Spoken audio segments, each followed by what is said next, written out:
Welcome to Direct Approach, a bi-weekly podcast hosted by Wayne Moorehead, filled with timely insights, fresh perspectives, and actionable takeaways from your direct selling executive peers to help fuel the growth and evolution of your business. Could small decisions be silently sabotaging your company's trust and momentum? In this episode, Wayne is joined by industry veteran and business consultant Gordon Hester for a candid conversation on trust, momentum, and the critical impact of small decisions. With over 35 years of experience in direct selling, Gordon shares his expert insights on navigating change, overcoming common challenges, and shifting from transactional leadership to an experiential approach for creating more meaningful brand experiences. This episode is a must for leaders looking to rebuild momentum and future-proof their business in today's ever-changing landscape. But before we begin, we'd like to thank this episode's sponsor, Exego. Today, running a direct selling company can feel overwhelming, like juggling 1,000 things at once. What if there was a tool that could scale to handle the heavy lifting and help reduce operational costs at the same time? Exego is that tool. The Exego platform is a suite of software that automates and speeds up commissions, streamlines operations, improves reporting, and offers the flexibility companies crave. With Exego, clunky, rigid, in-house software becomes a modern and efficient platform, allowing businesses to focus on what matters most: growth and making world-changing products. Join the hundreds of other MLM companies who trust Exego to improve their tech stack and boost their bottom line. Visit exego.com to learn more. Now let's welcome your host, Wayne Moorehead, and his guest, Gordon Hester. Hello, everyone, and welcome to another episode of DSN's Direct Approach podcast. I am your host, Wayne Moorehead.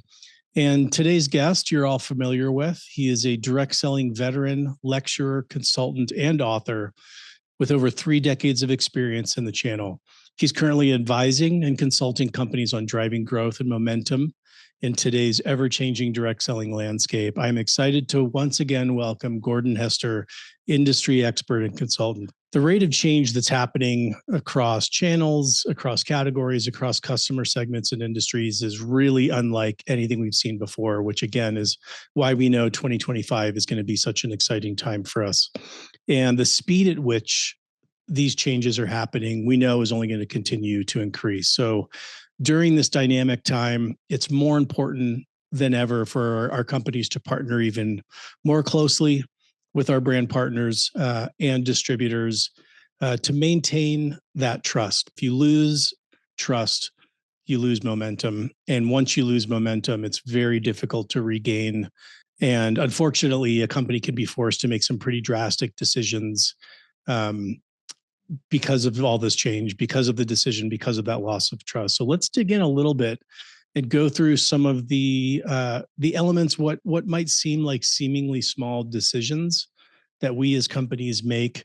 They can have a significant impact on trust and correspondingly with momentum. So one element that you highlighted that I think is really interesting is about the difference of being transactional versus experiential. And as a brand guy, I love the experiential nature of our companies and our brands. Can you talk a little bit about what you're seeing in kind of the transactional versus experiential space? Yeah, absolutely. So I guess maybe first I should define what they are. So transactional management to me is also what I call spreadsheet management. So a lot of traditional people, and certainly this has grown even more important as the data that we receive has grown over the years. They look at things basically from a P&L, very much of an accounting perspective.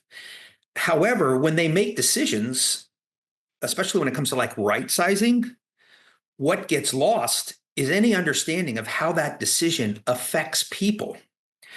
And anybody that knows about business would tell you the opposite is exactly the way it should work.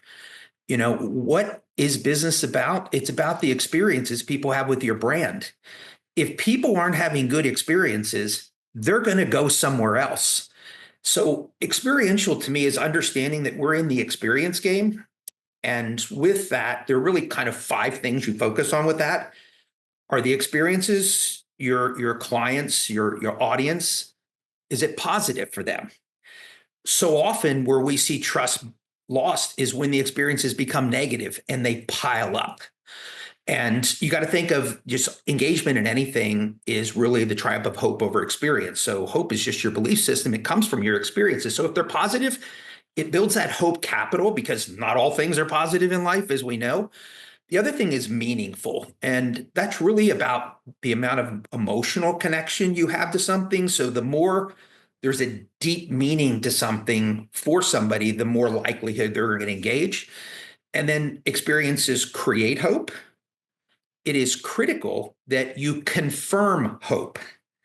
So what I mean by confirming hope is that hope's just like a beggar. You have to feed it. So when you're making all these grand propositions, oh my gosh, we're all going to make $100,000 a month, what you're doing is you're actually hurting hope, because of so few people that will do that. And the conclusion they will make is not going to be a very positive one about you. And then the ultimate goal is to basically create faith. So the difference between faith and hope is faith can't be defeated by experiences. So when I look at the business today, I see a growing focus on a transactional mindset, especially with senior executives or owners, especially from the equity companies, coming in and making a lot of small decisions that they might think are right that have grave consequences. And I'll just give you a perfect example.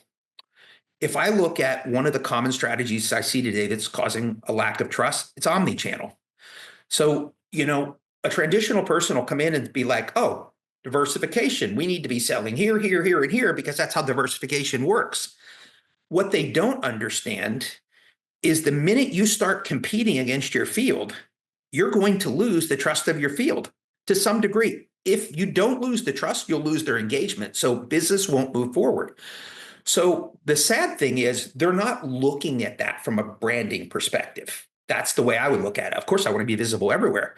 They're looking at it from a transactional value. So why would I work for a company if I could go to Amazon and buy their products cheaper, or wherever? I mean, there's so many different places where social selling and the digital world exists today. So I think you always have to have that lens of where experience is failing you, and especially with new distributors, because you don't have that relationship capital with them to be able to really have them overcome a lot of stuff. So I think it's really important. I've always seen business that way. Even direct selling, it says sales. We're in a relationship business, and what matters more than trust? And with trust, what drives it more than proper communication and looking out for somebody's best interests? These are fundamental principles that seem to be getting lost these days. Yeah, absolutely. There's a lot in what you just said, and then I want to circle back on. I agree with you on kind of that transactional versus experiential. Brands are built for sure on experiences. And that's always one of the, I think, arm wrestling matches, at least from the marketing perspective. I know that I've kind of fought these internal battles in marketing departments that I've been in part of, whether it's in direct selling or direct to consumer, where one of the groups is all about the transaction. It's all the conversion. It's all about the enrollment. And if you kind of have this do anything to get that transaction, you're really not taking the long-term view into consideration. And so I think as I look at transactional versus experiential, a lot of it is short-term versus long-term. If you don't have that long-term thinking, you're not going to be around. You won't be able to build an effective brand. So it can't be, anything to drive the transaction. And I really like that you touched on the idea around expectations. I think that is one of the big challenges and big opportunities for us in direct selling. We have millions and millions of distributors and consultants within direct selling, millions of customers, and we have the opportunity, and we know that not all of them will be with us forever. So we have the opportunity to, even for the season that they might be with us, leave them better than we found them, provide the value, and create a overall positive impression of the channel itself and the business model. And I think it's incumbent on us to make sure that we're setting, managing, and meeting expectations. Back to your point, if we're always talking about, the brass ring, we know that there's a tremendous amount of work involved in achieving that level of success. And so if we can just set, manage, and meet expectations as it relates to product, it relates to the business opportunity, I think it'll be better for the entire channel. You also talked about omnichannel. Again, a huge discussion that's been happening over the last couple of years. And I'm curious where you feel, what is the right balance for a direct selling company? Of course, we know we don't want to compete with our distributors. That is one of the value propositions that we offer them and that we need to maintain. But in today's world of Amazon and other ways to sell, how do you feel that we can really kind of thread that needle and make sure that we're, where our distributors and customers are, we're showing up in those places, but also protecting our distributors' businesses and then in turn our business? It's an interesting time because in the past, if you kind of looked at loyalty in our business, it wasn't an uncommon thing to see. Now it is pretty much gone. So I think you have to understand people are going to shop in multiple locations, which brings you back to why branding matters. I think if you're looking to compete with your field, and I'm going to say that regardless of what your intentions might be, go ask your field if you're competing with them, because it's their perception that matters. Sure. So if you can get their buy-in and they see that it can help them versus hurt them, then you have a possibility of making something work. So a good example on Amazon might be to move the pricing, the minimum, what they call MAP pricing, above what the distributors can buy it for. And you could also potentially take leads and move them. The problem is you can't get that data from Amazon, which isn't very helpful. But if you're shipping things of that nature, you'd have it unless you were using them for shipping. So I think it comes down to, if you're going to diversify your business model and have multiple ways, then you have to be willing to deal with the consequences of a field that is going to probably come to the conclusion that you don't have their best interest at heart. And I think a good example of that is, look what happens when a network marketing goes to an affiliate model. Mm-hmm. What's the first thing you see? It sounds like a great brand strategy. We're going to focus, we're going to diversify. We just got our retailers. And then, 3 months in, your sales are down 50%. And you're like, what happened here? Because the reality is direct marketing, direct selling works because we work through an independent contractor network, through their contacts. We're here to support them, not to compete against them. So I think if you're going to go and diversify your income streams, you just got to be careful about how your field sees that. And I hear this from just about every leader from every company, that they're really struggling with this idea that they used to be considered the number one asset for the company. We drive all the sales. Now I think in some respects, the senior leaders are seen as liabilities to these legacy companies. And that brings a whole different conversation in. Yeah, I think we're going to touch on that as well. I appreciate that perspective, and I share it.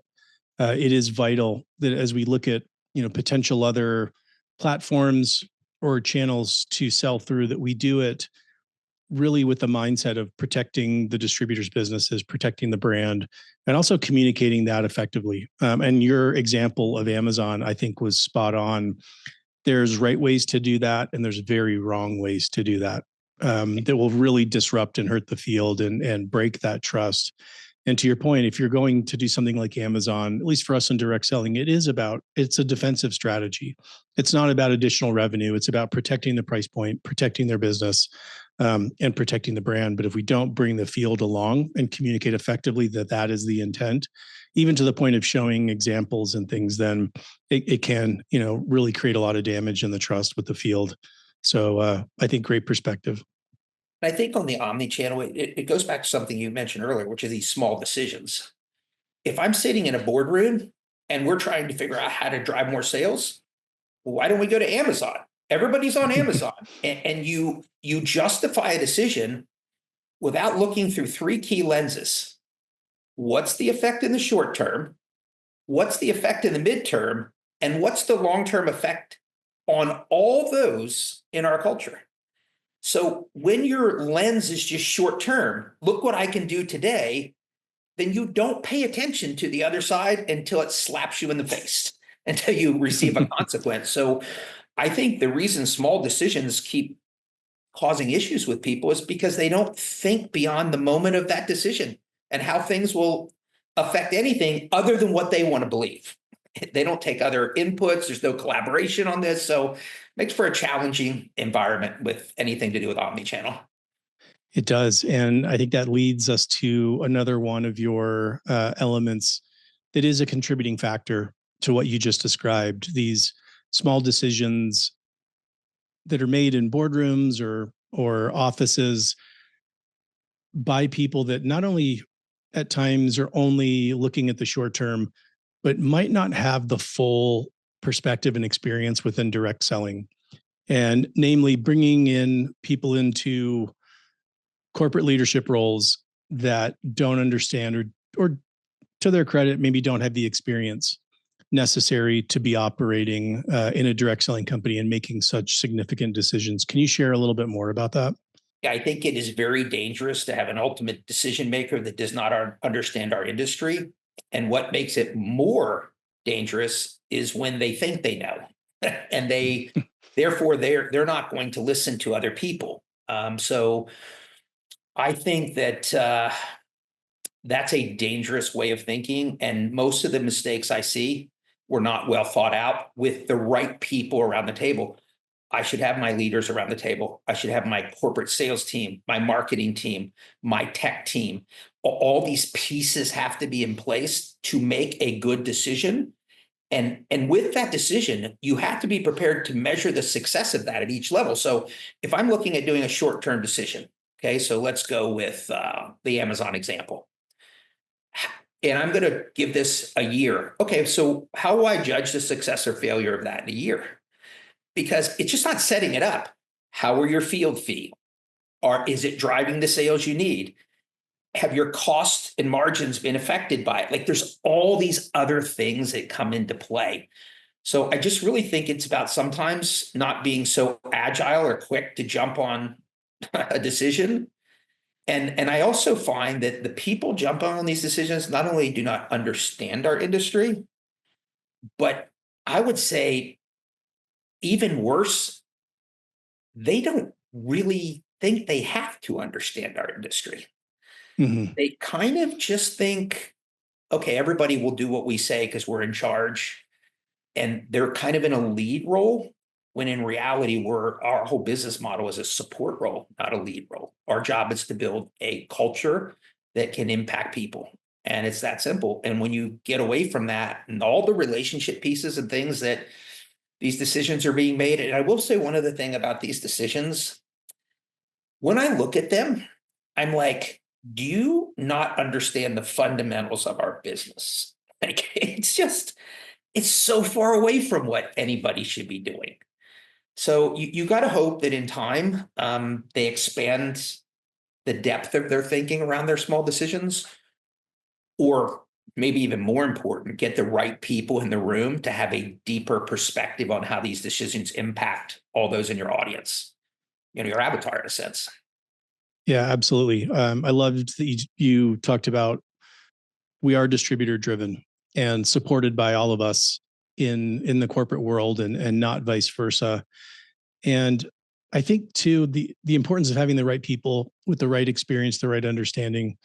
And that's not to say that people that come into direct selling, of course, we have new people joining corporate every day, just like we have new people joining in the field, and we have to onboard and elevate their understanding, whether it's in the field or whether it's at corporate as well. I would say, at least from my kind of experience over the last couple of decades, there's a couple roles where for me, if I were an owner of a company, especially in sales and marketing, I would not bring in people at the senior level that do not have experience and a really solid understanding of direct selling and what those levers are. I've seen that especially, on the marketing side, and, not to discount anyone's experience.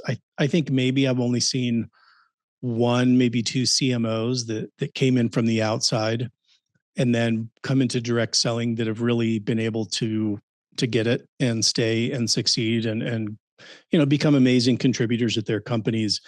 But the levers that marketers pull within direct selling are so different than those in a retail or in a direct-to-consumer world. And a lot of times at that senior level, you just don't have the runway.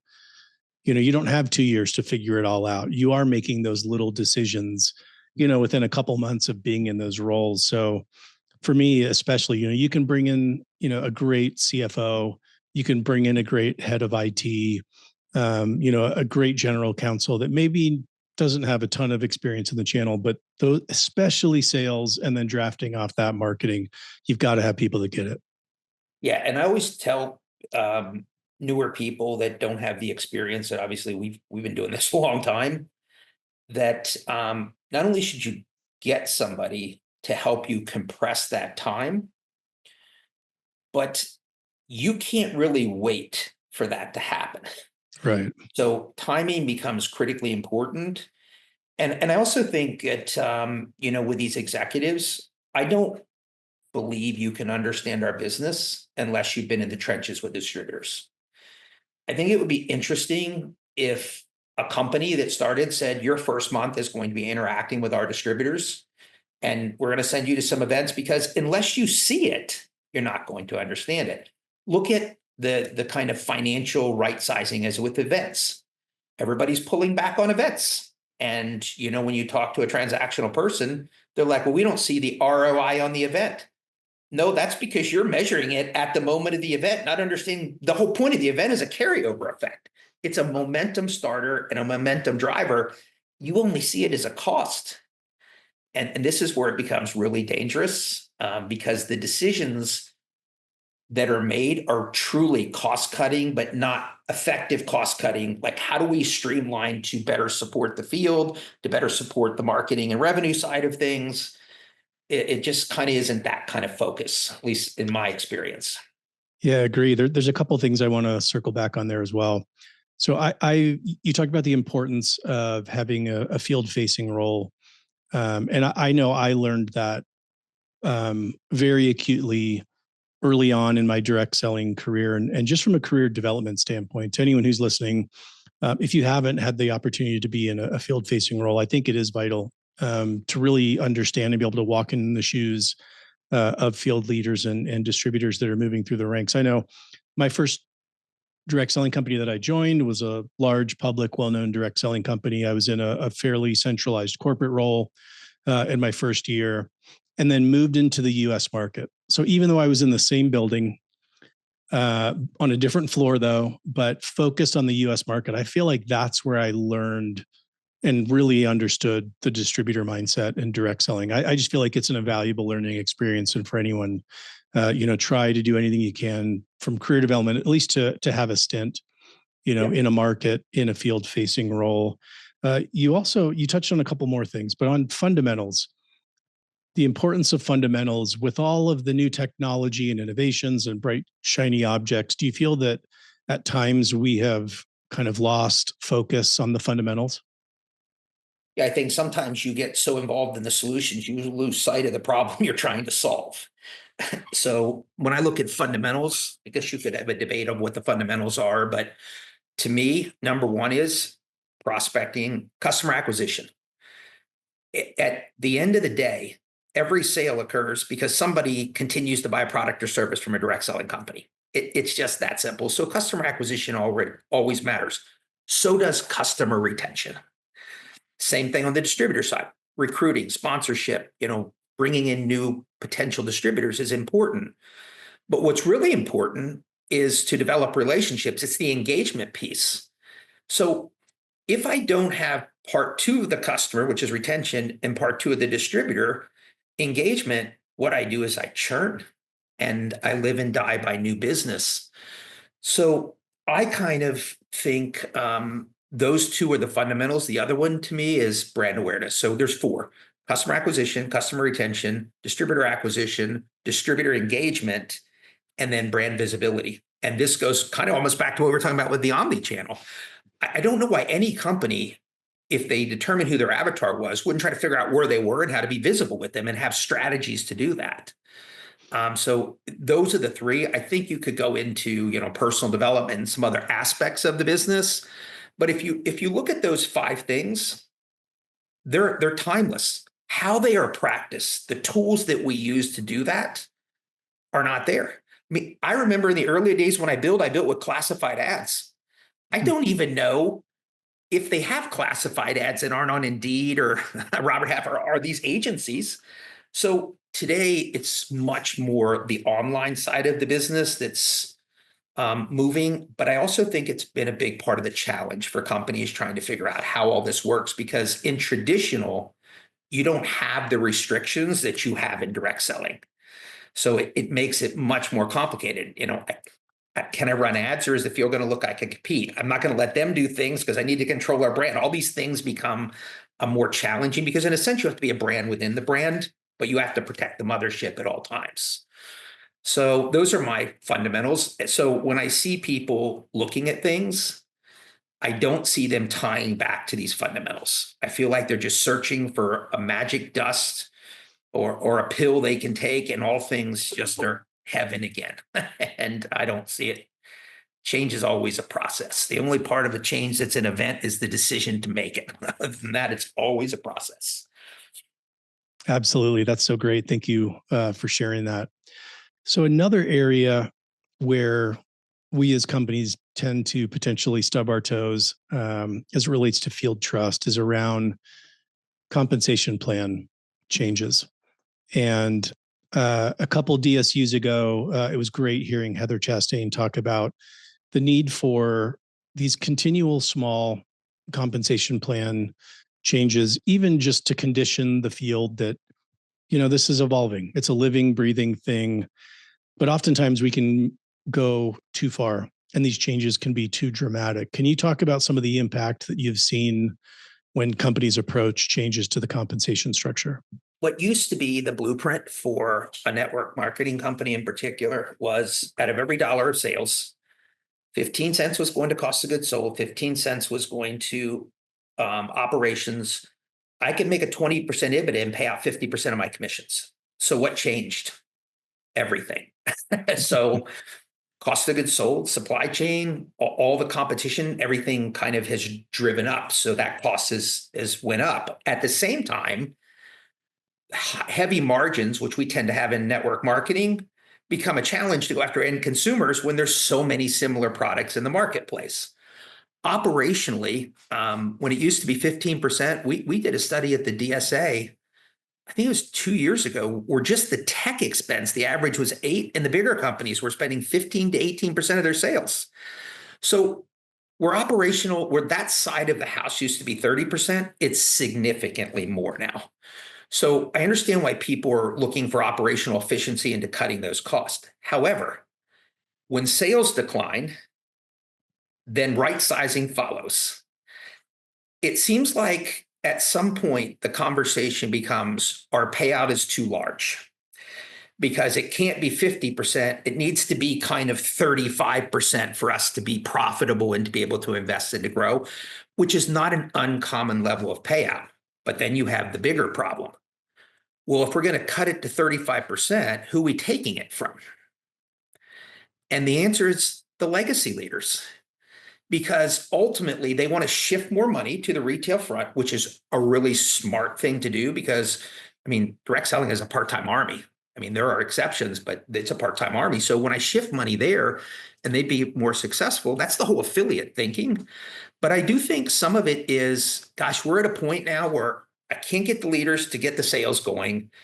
We've right-sized to a point where there's just nothing else to cut out. And now we got to look at the compensation plan. So what are my choices? I could move to an affiliate. I could modify the plan I have. I could shift more money, reduce my override structures. There's ways to kind of play with the comp plan. Or you could completely go to an e-commerce company. We have seen all those choices. When is the right time to make a change? Is it when the market's down? Is it when the market's up? I personally would probably make slighter changes when it's up than when it's down, because if I don't have trust, and I'm taking from the leaders, who do you think are going to be my biggest critics on it? It's going to be the leaders.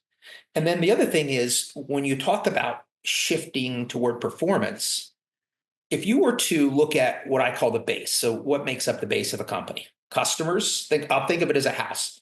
Your customers are the foundation of your house. The more loyal they are, so the longer I increase their lifetime value and their lifetime stay, the better it is for my business. Then you have your retailers, which is probably 80% of all distributors that never build an organization. And then you'll have some group that become your junior leaders. If you look at all the data, you will find somewhere between 70 to 96% of sales, customer acquisition, and recruiting come from that group. So if I'm a company and I've cut to the quick and I can't get sales to turn around and I have to move per performance, it's a logical step to say, okay, I got to feed where I'm getting performance and pull away where I'm not getting performance. And I think this becomes increasingly problematic if the company has debt, because debt is the great magnifier of problem, I call it.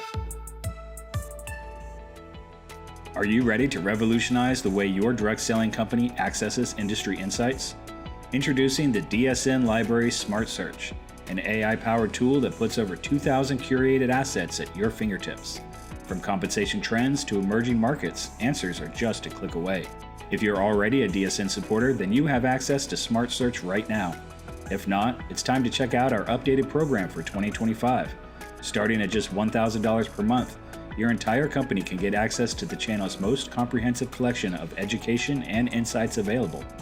Visit directsellingnews.com/supporter to see a demo of Smart Search in action and to learn how your company can become a supporter now. We also invite you to join us for the annual DSN Global Celebration and Spring DSU, March 25th through the 27th at the Irving Convention Center in Irving, Texas. From insights to action, this is the event that powers the future of direct selling. Visit dsnevents.com today for details. So a couple more questions, and then I kind of want to flip the coin and start talking about things we should be doing. Okay. But two more really quick that you've highlighted is around really not kind of the importance of communication with the field, not communicating properly, taking an approach where we dictate versus collaborate. That's one of the areas I think that we can lose trust, maybe even the fastest. Can you share and expand on that a little bit? Yeah, I think it's dangerous when your operational team thinks they're smarter at sales than your field team. And I think that's where it starts. Because those kind of operational people, I would say, crave control. And it's really, you can't control the independent distributors. You have to provide structure for them to be successful in. So I think the field has to be involved in everything. You have to get their buy-in. You need their collaborative insights because they live in that world. And I will tell you, the biggest mistake you can make is to do that with only your senior leaders, because most of them are not really in the trenches. You want your production people and your legacy people. You need like a mixture of people, because as weird as it might sound, the legacy people are going to tell you all that's wrong, why their income's going down, why they were promised this. It's a different discussion because most of them have already earned their way in the business. They're not really working like they once did. They're not builders anymore. They're kind of managers and overseers. So kind of pushing somebody like that into production is not an easy situation for sure. But yeah, I think it's important to listen to the field. And by the way, one other thing I think that's important to listen to, your customers. So this would be an interesting question for any executive that might be listening to this. How many of your executives speak to your customers on a regular basis? Mm-hmm. All. So don't tell me customers are important and you've never had a conversation with one. Like, it doesn't go together. But it goes back. You know who Brian Chesky is? Yes. Yeah, the Airbnb guy. So when he started that company, he was affiliated with a funding house called Y Combinator. So they work with young entrepreneurs to build them into something. And his business was failing the first year. So he goes to meet with this guy, this Y Combinator guy, and he goes, why are you in LA when all your people are here? You need to come here. You need to knock on their door. You need to be hand in hand with him. Do you know that's how he built his entire process and system to build a company that became legendary, an icon. Why? Because you got in the trenches with your customers. That's what corporate people need more of. They need more interaction with the people they serve. That's where I always had a lot of advantage because I have interaction on both sides. So I can talk with both sides. I've worked on both sides, but I think it's so important to make sure that the field believes they're heard and that they come to the conclusion, wow, the company can come back or keep this growing, pick your lane. And I believe in them and I'm willing to go to work. Those are the beliefs you're trying to create through all this. Yeah, I completely believe that as well. And it doesn't always have to be super formal, sending out the surveys or doing focus groups. I know I've mentioned this probably several times now on other podcasts, but one of the, I think, most convenient and informal ways for a senior exec to continue to understand the consumer and the distributor, pick a couple lunch times per month and go into customer service or distributor support and put on a pair of headphones. Yep. And just listen for an hour and understand needs, wants, desires, what's going on in the business. I think, again, it's easy, it's informal, it doesn't cost anything. And so again, one of the things I advocate to do, and I try to do frequently as well. I'm going to use this next question to kind of start moving into what we should be doing, but kind of the last one, and I know the one that you're a big proponent of, really centers on innovation. Many of our companies are launched or created because of a really unique innovation around a product, ingredient, delivery system, compensation plan structure, whatever it is. And then we kind of sit back and maybe rest on that initial innovation. How should we be looking at innovation and continual innovation across company, across all the functions? So for me, it's pretty simple. How is this innovation improving my fundamentals? That's my question. That's great. If you're bringing in a tech platform, okay, so tell me how it's going to affect my customers, how it's going to improve our retention, how it's going to get us more people, how it's going to drive distributor engagement, or how it's going to improve our brand visibility and value. If you can't do that, then what are we doing it for? Like, what's the purpose then? Because even if you say, well, operational efficiency, and I'm in a manufacturing plant and I need to get something that stuffs these packets instead of doing it by hand. Totally get that. So that falls into brand visibility because you can have a better brand visibility to effectively running the business, which always matters because then you can invest money into support. So for me, it's simple. It always goes back to those questions. But go talk to somebody that's had that conversation and you might find, probably will, that they're not asking any of those questions. Mm-hmm. They just get bought on a concept. So that's another thing that's always dangerous. When you don't understand everything because you don't understand the industry, the next thing that you begin to act on are people's narratives that are always driven by people's intentions, which just makes everything more chaotic and more problematic. Yeah, great point. So continuing on some of the things we should be doing, your article, you mentioned being super clear and specific on having the right structure of your business model that's going to serve you long-term. Can you share a little more on that? What is the right business structure? The one that has you meet your goals. So what are your alternatives? Assuming you're not going to go to a traditional network marketing company, or I'm sorry, a traditional retail company, full e-commerce or full retail. So getting completely out of the independent contractor model. If I'm in the independent contractor model, I have an option, an affiliate. Basically, think Uber. There's people that sign up and they provide a service to your customers. That's what our distributors are. And we call them micro-influencers. But at the end of the day, they're retailers. They're out there getting products. So I think those affiliate models matter. However, a good compensation plan already has a good affiliate model. I think part of the reason you're changing, like one company I know that's having these conversations pays out 12% on retail. You can't be competitive at 12% in the marketplace today.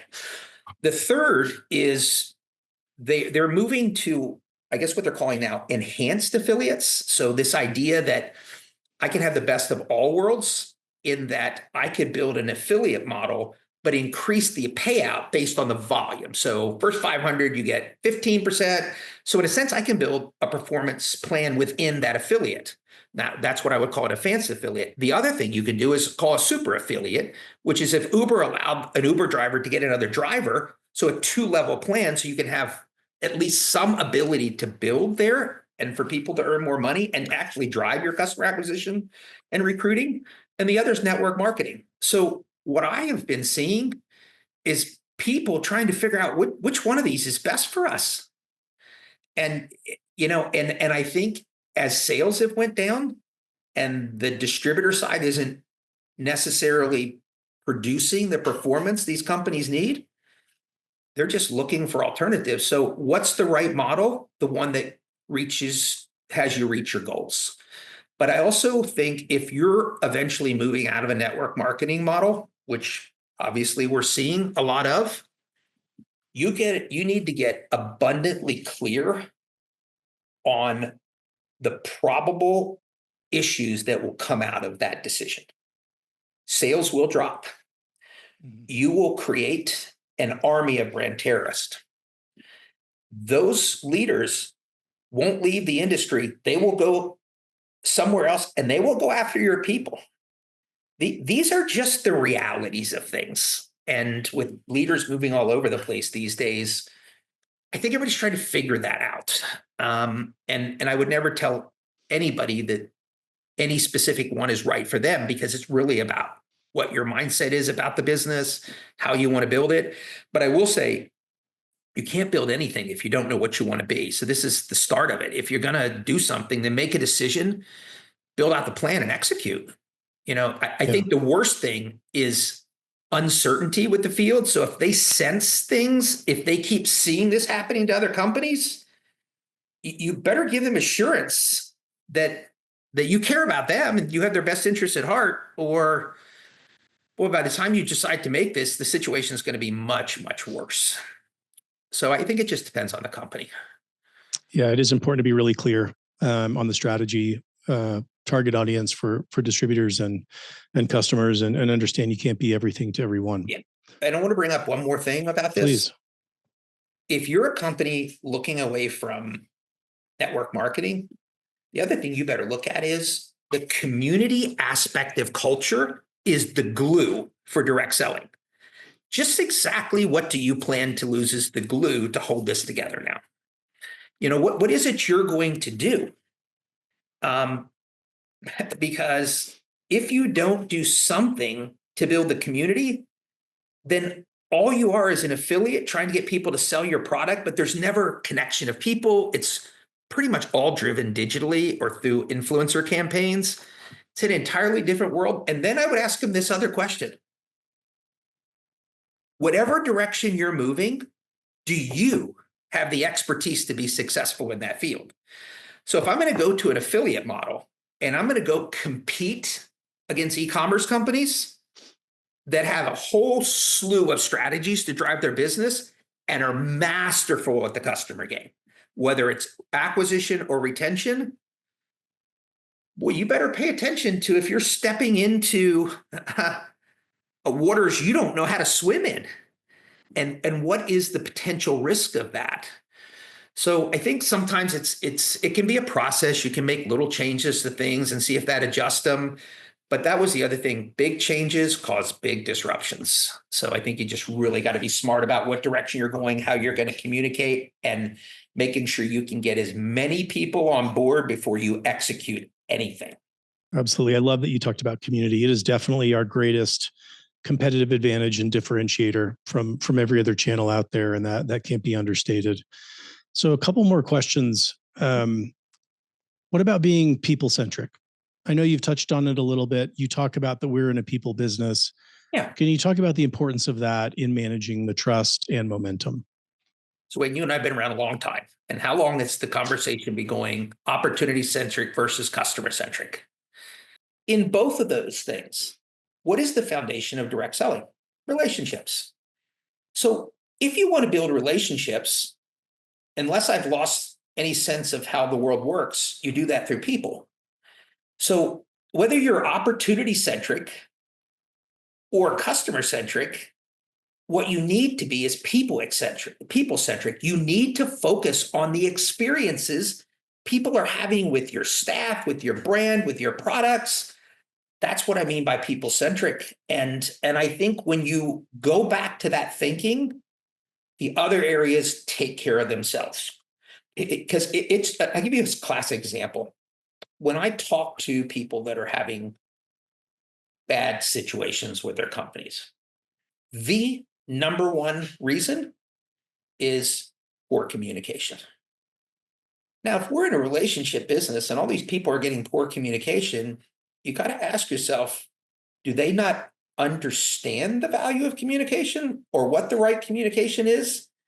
Because, the calls I get are from like senior leaders who are fed up with hearing things on social media and not being communicated with. So I think part of being people-centric is to be clear that long-term relationships equals long-term success. So what are you doing to drive this long-term relationship process versus who's up next? That's kind of been a traditional way of thinking. Go get the next one, go get the next customer, and this is the building, but at the end of the day, go look at the retention and engagement data, and you would realize, wow, my problem isn't having people sign up, it's what happens afterwards that has become the issue. In our final moments, where do we start? We talked about a lot of great information on what we should start to do. Yep. We talked about some of the dynamics that are impacting trust and therefore momentum. Where's a great place for a company to start? Well, to me, you start with the revenue side. So at the end of the day, I always tell people, I'll ask a question. Do you want stability? Of course. Okay. So here's the bottom line. You can't have stability without growth. So the first thing we have to do is focus on reestablishing momentum. So how are we going to do that?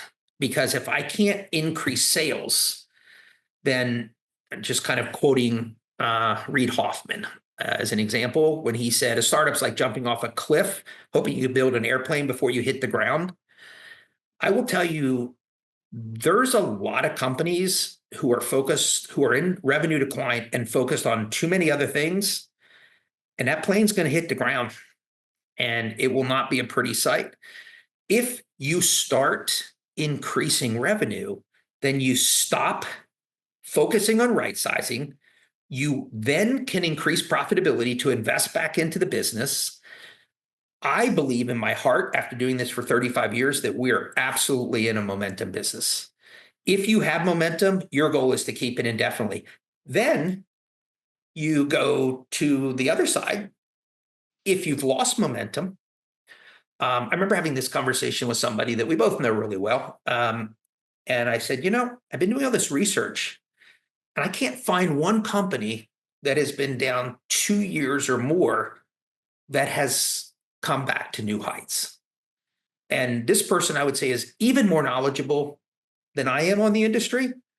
And they said, I can't think of one either. So time now becomes your enemy. If you want to turn around your business, start focusing on driving revenue and creating momentum with whoever is driving your revenue.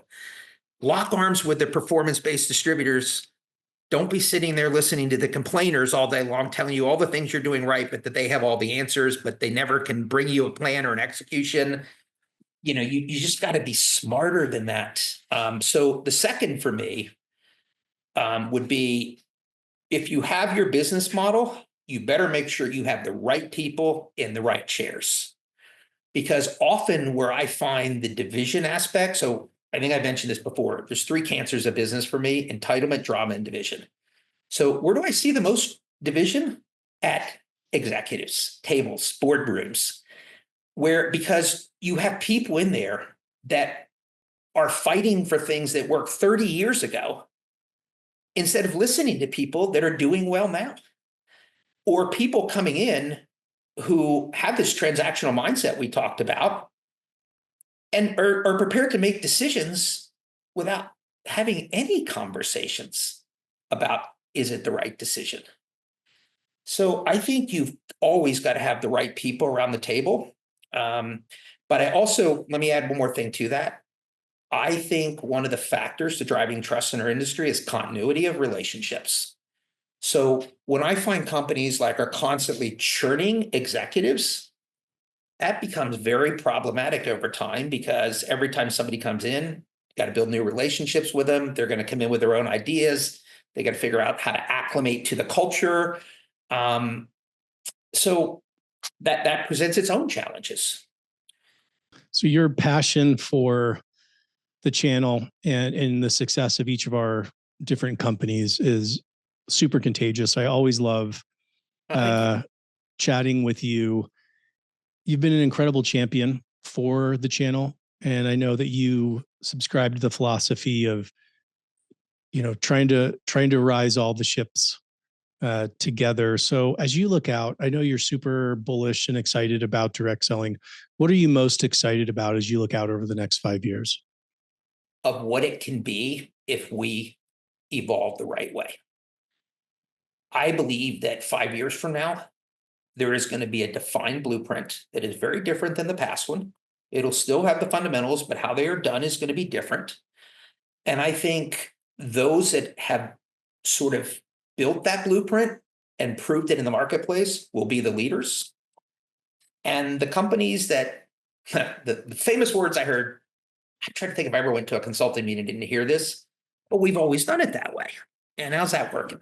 I worked with one company that was in its 17th year of decline. Think about that. And so I'm hugely optimistic if we all come together and work together to really turn direct selling into not just the channel it can be, but the opportunity it can be.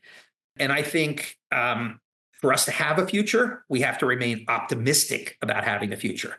The challenges, in my opinion, are greater than we've ever had in my 35 years. So, lots of headwinds, but that's okay. That just makes the victory on this other side that much more sweeter. Absolutely. I share your passion, your excitement, your optimism. I'm excited to be a part of this next, 10-year chapter in direct selling. And as you look at all the different dynamics, whether it's generational, technical, social, they really point to the things that we do the best, the relationship marketing, the community building, and appreciate all you do for companies within direct selling and for the channel as a whole. Thank you so much for your time and for all the great insights. I'll see you soon. Okay. Thanks, Wayne. Thanks. Thank you for tuning in. Please take a moment to subscribe and give a 5-star rating and review to help Direct Approach continue to provide more candid insights and interviews for direct selling corporate executives. And don't forget to register for our upcoming spring events at dsnevents.com. Secure your spot now. Thank you for listening and supporting DSN and the Direct Approach podcast.